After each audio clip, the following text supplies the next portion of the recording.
Since publicly sharing my position on the jail, I have had many positive responses from the public. I've also received a few questions from members of law enforcement, supporters also, who have asked me to clarify different points about my position. To do this, I've reached out to our jailer, and he has not extended me the time, as I have requested, to tour our jail facilities with him.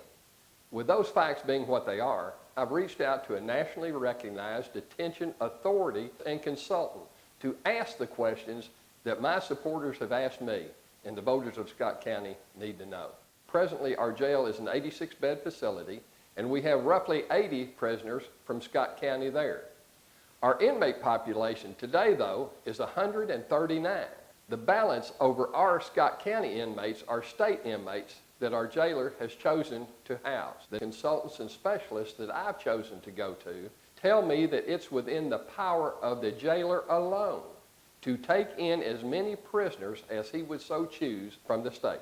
So in essence, if it would help their position to have a crisis, they can create a crisis on their own without oversight. Many have asked, what would you do about that? My plan moving forward would be to get rid of the state inmates. My consultants and specialists tell me that if the jailer requests for the state to move these prisoners, he has to give them 30 to 60 days notice, but within that time period, they will remove them and house them in other state facilities.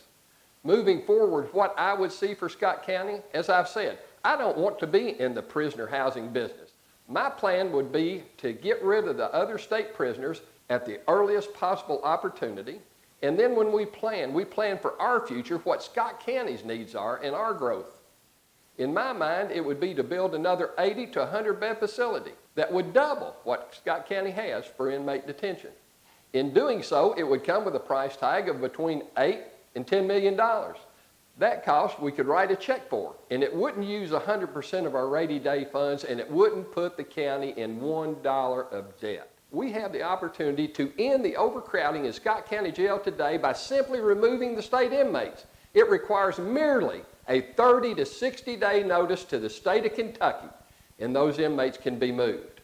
Now, the only exception to that is if you have additional Scott County inmates who are in the facility on state charges awaiting to be transferred.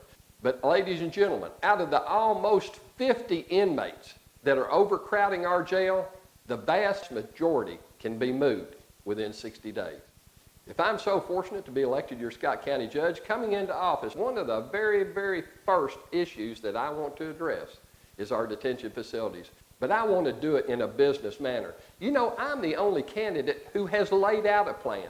I'm the only candidate who has taken position. And you know what that's cost me? It's my understanding that the jailer's now supporting one of my opponents. I think that's fine, because I will not sell you out, and I will not sell Scott County out of 100% of your rainy day fund and put this county in $1 worth of debt to gain one vote.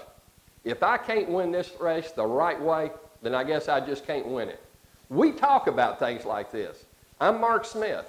I'd love to have your support in May. Vote May 22nd. I promise I'll make you proud.